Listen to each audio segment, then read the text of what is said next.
Hello, fellow traders. 'Tis I, the Rumpled One, coming to you on Wednesday, October the 6th, the year's 2021. Let's talk trading. How to improve your trading. As always, these videos are for educational purposes only. Your results may differ from mine. If you were wondering why I paused for before I started talking, I'm trying to figure out how to get the screen capture program to snatch this thumbnail, and I haven't quite figured it out. And so I thought it would take it within, the first couple of seconds, but that's not the case. So I'll see if I can figure it out. Okay, how to improve your trading. First off, if you think I'm going to tell you something new, something I haven't said in I don't know how many thousands of videos, I think I've produced a couple thousand trading videos.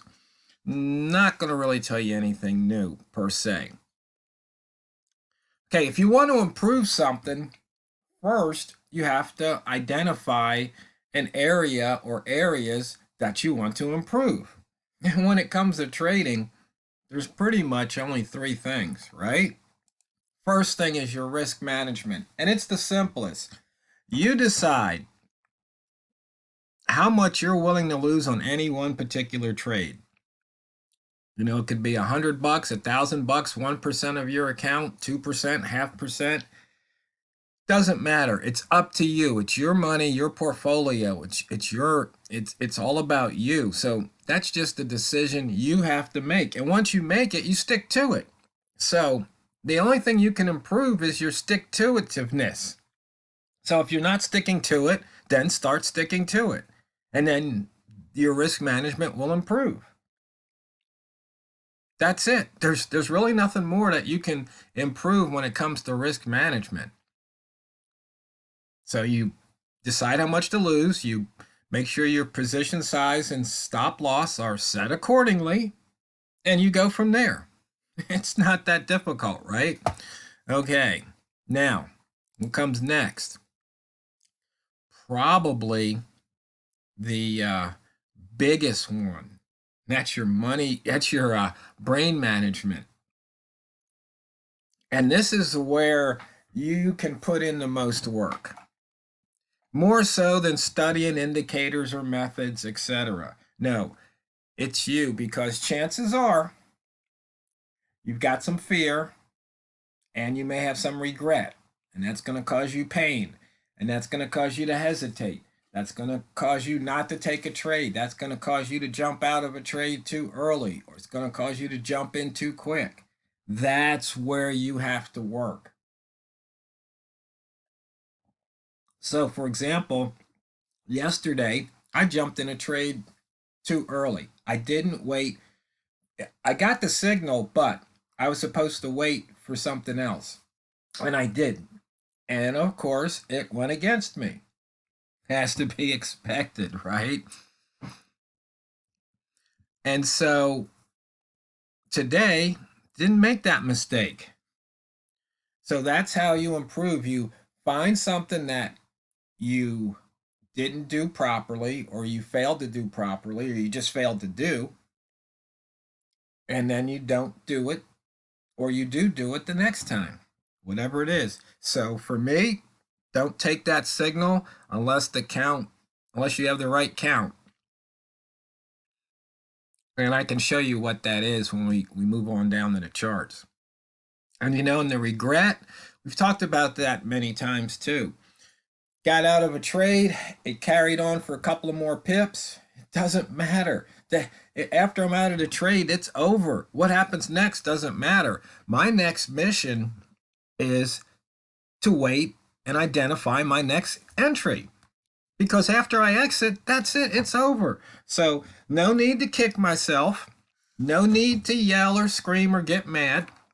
But it's like, hey, I got pips in the pocket. A pip in the pocket's worth 2 on the chart, right? I just made that up. Something we might have to say now. So, that's just the way it is sometimes. But, if at the end of the day you've got 20 pips, because you made 10 2-pip trades, you got 20 pips. Hey, it's nicer if you made one trade for 20 pips. Yeah, you get to ride it.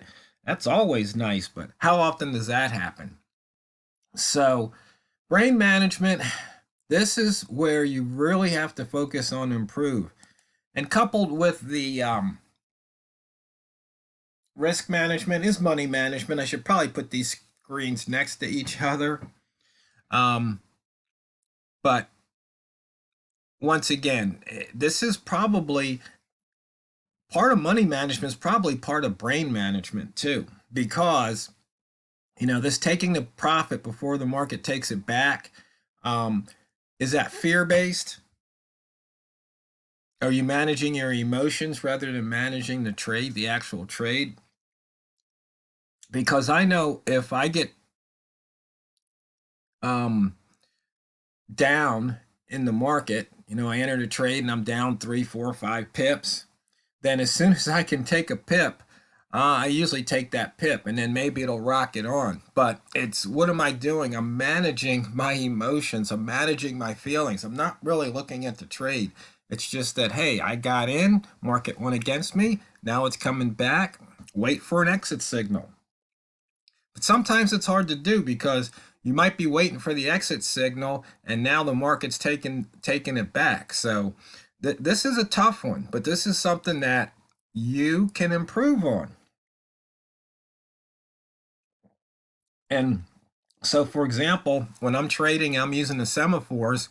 If I'm long and I see the one ball come out, I'll look at the clock, see how much time is left. And if it's early, in the minute, I might just take it. I look left, I might just take the money off the table. Say, you know what? That was a good trade. I got my 2 pips, or, it hit a certain point. I see that one ball, not going to take the chance. Other times I might look, I go, you know what? I believe this one, I should just, hold my breath, watch the clock, and when that candle closes, just let that candle close. Because sometimes, it's going to put in a wick on the top and a wick on the bottom. And so that next candle opens, puts on a little wick at the bottom, and you exit out, and then it turns around and goes up. That's that's taking it on the chin sometimes. But you just have to stick to that rule sometimes. And so long as you're putting pips, in your pocket, just keep doing it, because sooner or later you will start catching those nice runs. Now, the third thing, even though I separated the money and risk management, they're all part, one's one side of the coin and the other's the other side of the coin. But the last part is your method, trading your method. You should have a very simple method.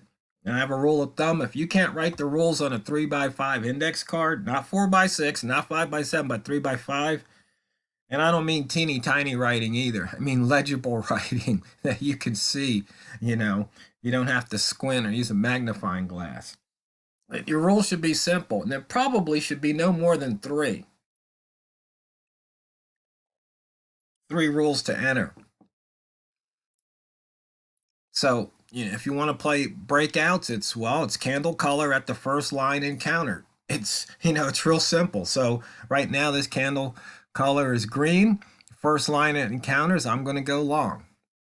Here, if the candle comes down here and it's red, actually, I think it opens slightly below that line. So technically, it would have to get to this line. Now it's red, and I would take that trade to the short side.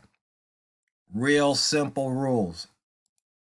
We're looking at the weekly chart, fading the gap. Price opens below Friday's close. I'm going long. Real simple. It closes that gap. So long as that gap, say maybe 5 or 10 pips, something I can actually make some pips on. Because if it's only 1 or 2 pips, then it's pretty much, the trade's off. But that's how you look at it. That's how to analyze it. And then once again, you just execute accordingly. Simple rules. The opening range breakout. Got the opening range for the week here. We did not break out of it. We're also in the opening range for the year. We got close but didn't go beyond it. And yesterday was interesting. We actually got above the yearly open, but now we're 82 pips below it. The market, the sellers just pushed things right back down. And you can see here, we're in the opening range for the month, 35.75, right there. So here, it's a red candle. We encounter the first line, take the trade. And there is a chance for over 20 pips taking that to the short side. Once again, simple rules. You could put it on a 3x5 card. Yep. As I mentioned yesterday, we did cross above the yearly open and now we're below it. Inside bar trades, once again, a breakout trade. We opened inside the weekly and monthly inside bar here. So at 36.02, in first line that you encounter, you go short. If you stuck in that trade, you'd be up 47 pips with an opportunity to have made about 60 pips if you rode it all the way to the bottom. So you see, these rules are simple, and I'm almost repeating myself screen to screen here. Daily range for the pound is 87, but we've got 2, 4, 6, 7 pairs over 100. Once again, we opened here. First line encountered was here. Red candle goes short. That was across yesterday's open. Simple trades. Simple horizontal line trades. Buy zone, once again, horizontal line trades. The pivot point was between the buy zone and the sell zone or short zone, so not a real strong bias. You could take the daily open crossover. But what I want you to notice on this chart, you see this weekly open? You see that the crisscrossing that's been going on here? Prices and here, right here, a couple of times. It got pushed back. Just a lot of action around the weekly open. On my other account, the weekly open's at 35.70. So there's been a lot of action right around this area right here, past hours. You can see that. But depending on your brokers, that's when you get different open times. So that's why you have to trade what's on your screen, not somebody else's. And the rat zone, as you can see, I've changed it. So now we only have no, wait a minute. Did that not stick? I probably forgot to save the template. So here, TRO rat zone. If you're trading the pound dollar or probably almost any other pair, you're going to have to lower the zone, narrow the zone here, because the range just hasn't been, the pound just hasn't been ranging on a daily basis like it used to, and it hasn't been pulling off the highs and lows like it used to. So, once again, the smart rat put me onto it, and I ran the calculations, and I posted the charts out on Crestlick so you could see. But whatever pair or pairs you like to trade, you have to do your work. Remember I said the other day, trading is work. So that's part of the work you have to do. So here, pivots. Once again, hit that pivot. We're sitting around S2 at the moment. Missed pivot, took it out today. Weekly from a couple weeks ago. Monthly, they're all clear. Another horizontal line trade, the wick zones, in and out of the upper and then lower wick zones. And here, right, is the higher low, lower high trade. As you can see, it was a Walmart trade this hour too. I think you could have made 2 or 3 pips there. So, fellow traders, I hope that helps. We might have to do a how to improve your trading part 2. So, just remember, it's not what you trade, it's how you trade it. So go out there and drain the banks. This is the Rumpled One, over and out.